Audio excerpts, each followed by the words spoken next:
Сообщение о том, что Соединенные Штаты дали зеленый свет на нанесение ударов по Венесуэле, стали одним из самых громких и тревожных известий начала ноября. По данным нескольких источников, близких к американским разведывательным структурам, Вашингтон одобрил проведение ограниченной военной операции против стратегических объектов на территории Венесуэлы. Начало действий, как утверждают источники, может произойти уже в ближайшие часы или даже минуты. Если эта информация подтвердится, речь пойдет о крупнейшей геополитической эскалации в западном полушарии со времен Карибского кризиса 1962 года. Каракас воспринял сообщение о возможной атаке как сигнал к немедленной мобилизации. Венесуэльское руководство обратилось к своим главным партнерам – России, Китаю и Ирану – с просьбой о военной поддержке. Источники сообщают, что запросы включают поставки радарных систем, противовоздушных комплексов, беспилотников и ракетных вооружений. Каракас также запросил консультации по укреплению обороны и защите воздушного пространства. По данным венесуэльских дипломатов, запрос был направлен одновременно по 3 каналам – в Москву, Пекин и Тегеран, что подчеркивает серьезность угрозы, воспринимаемой властями. Отметим, что ранее госсекретарь США Марко Рубио заявил, что Вашингтон рассматривает возможность силового вмешательства на фоне растущего влияния Ирана, Китая и России в Венесуэле. По его словам, иранские специалисты уже задействованы в создании инфраструктуры для производства беспилотников на территории страны и, возможно, приступили к строительству профильных предприятий. В Белом доме считают, что подобные действия превращают Венесуэлу в базу для сил, враждебных США, создавая угрозу не только региональной, но и континентальной безопасности. Одновременно Соединенные Штаты предприняли шаги, которые большинство аналитиков трактует как прямую подготовку к операции.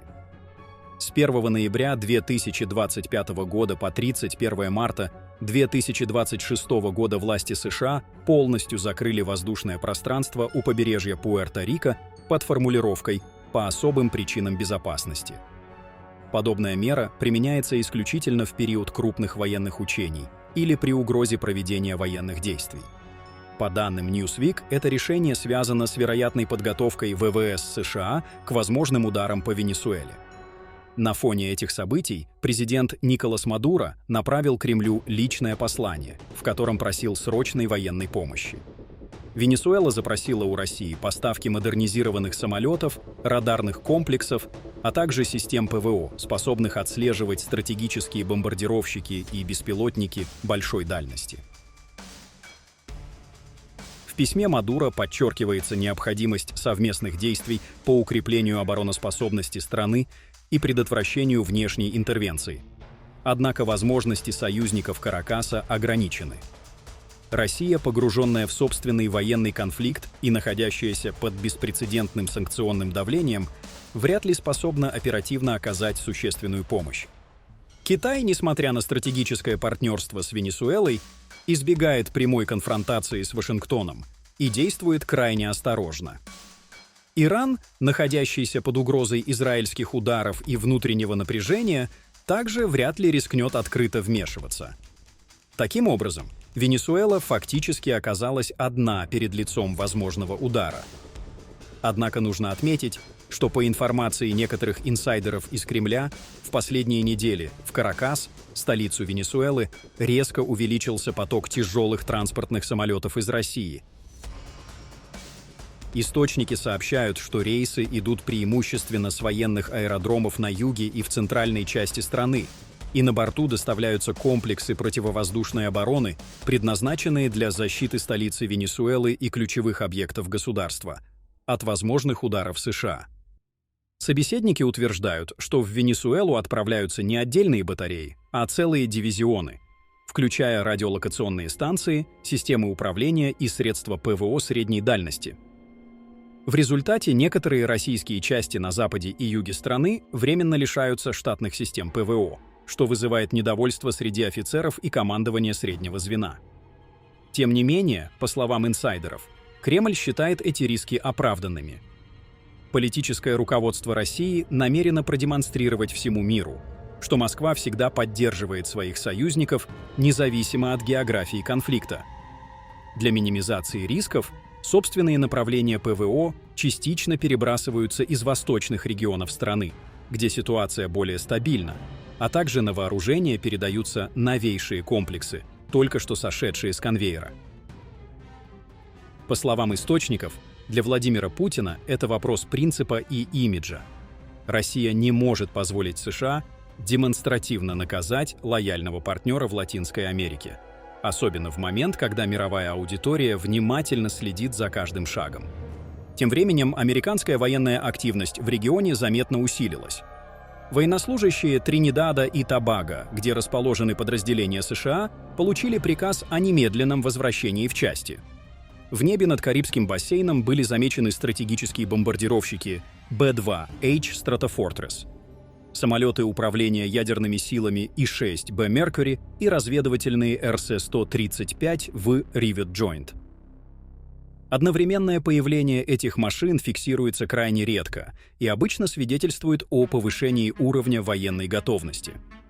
Аналитики считают, что совокупность этих факторов — закрытие неба над Пуэрто-Рико, мобилизация личного состава, усиление активности стратегической авиации и разведки — говорит о переходе Вашингтона от разведывательной фазы к прямому силовому давлению на Каракас. Среди вероятных сценариев называются морская блокада Венесуэлы, демонстрационные пролеты авиации, точечные удары по военным объектам или операция по смене режима через внутренний кризис и провоцирование массовых протестов. Согласно публикации The Washington Post, Россия, несмотря на историческое партнерство с Венесуэлой в нефтяной сфере, утратила возможность оперативно поддерживать Мадуро. После гибели Евгения Пригожина и распада структуры «Вагнер» исчез и канал неформального военного взаимодействия. Каракас лишился боевого ресурса, на который ранее рассчитывал, обученных специалистов, инструкторов и технической поддержки. Это еще больше ослабило позиции Мадуро, который оказался в изоляции как на международной арене, так и внутри страны. Сейчас Венесуэла находится в состоянии частичной мобилизации. Войска приведены в повышенную боевую готовность, активизированы подразделения ПВО и морской обороны, а стратегические объекты переведены на усиленный режим безопасности.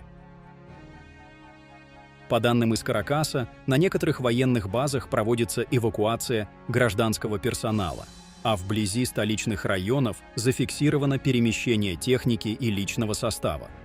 Однако при всей видимой активности эксперты отмечают, что венесуэльская армия не располагает достаточным количеством современных средств для противостояния высокоточным ударам США. Американская разведка, контролирующая регион с помощью спутников и флота, делает доставку вооружений в Венесуэлу практически невозможной. Любая попытка российских или иранских поставок будет моментально отслежена и заблокирована. Это делает военную поддержку союзников скорее символическим фактором, чем реальной опорой для Каракаса. Хотя ранее мы говорили, что кремлевские инсайдеры утверждают, что перебрасывают военную технику в Венесуэлу. Параллельно в самой Венесуэле усиливается внутреннее напряжение. Оппозиция активизировалась, используя внешнюю угрозу как инструмент давления на правительство. Лауреат Нобелевской премии мира и известная оппозиционерка Мария Корина Мачадо публично призвала США вмешаться во внутренние дела страны ради спасения демократии. По ее словам, если Вашингтон действительно поддерживает демократические ценности, он не может оставаться в стороне, когда в Венесуэле нарушаются основные права человека. Эти заявления вызвали резкую реакцию властей. Николас Мадуро обвинил оппозицию в государственной измене и заявил, что правительство предпримет конституционные шаги для лишения гражданства тех, кто призывает к иностранной интервенции. Он подчеркнул, что Венесуэла готова до конца защищать свой суверенитет и независимость, и назвал действия США новым проявлением неоколониальной политики. Тем временем в Вашингтоне официальные лица избегают прямых заявлений о начале операции. Дональд Трамп, отвечая на вопросы журналистов, заявил, что никаких ударов не планируется и что США по-прежнему рассчитывают на дипломатическое решение. Однако факты говорят об обратном. Закрытие воздушного пространства, перемещение военной техники и необычно высокий уровень активности стратегических самолетов указывают на подготовку к действиям. В публикации New York Post со ссылкой на источник в Белом доме говорится: «Дни Мадуро сочтены. Рассвет новой, свободной Венесуэлы близок». По словам источника, операция рассматривается как неизбежный шаг к восстановлению демократии и освобождению народа от диктатуры. Таким образом, Венесуэла сегодня стоит на грани нового этапа своей истории. Американские действия показывают готовность к силовому вмешательству, а союзники Каракаса не располагают ресурсами, чтобы этому противостоять.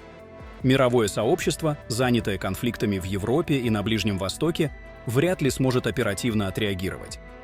Регион снова превращается в арену большой геополитической игры, где ставки чрезвычайно высоки. В случае начала операции последствия выйдут далеко за пределы Венесуэлы. Они затронут баланс сил в Латинской Америке, а также отношения между США, Россией, Китаем и Ираном. Судьба Мадуро, как и всей политической системы Венесуэлы, может решиться буквально в ближайшие дни.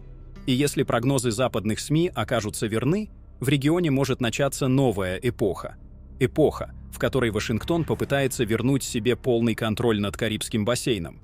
А Каракас станет очередным примером того, как внутренний кризис и внешнее давление способны уничтожить даже самые устойчивые режимы.